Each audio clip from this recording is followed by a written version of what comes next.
voilà au bord de l'Erdre. Vous pourrez y observer une vingtaine d'espèces. Mais nous allons nous intéresser aux pigeons. On ne les regarde plus tellement, ils sont courants, et pourtant l'histoire de l'humanité serait différente si nous n'avions pas les pigeons à nos côtés.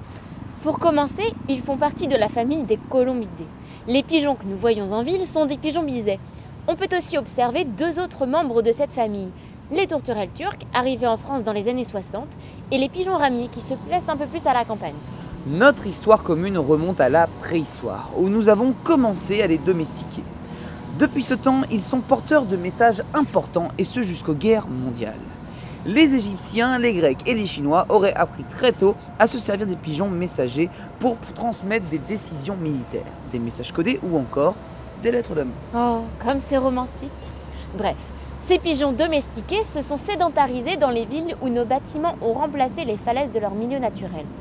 À Nantes, nous avons un exemple très particulier d'adaptation, le célèbre pigeon percé. Celui-ci continue à vivre malgré le fait qu'il a reçu une flèche dans le cou. Mais rassurez-vous, cela ne le dérange pas plus que ça. Il roucoule avec sa femelle et mange les miettes de pain des passants. La vie de pigeon, quoi. On vous retrouve pour le dernier épisode de ce parcours où nous verrons les cormorans qui sont juste ici. C'est parti ?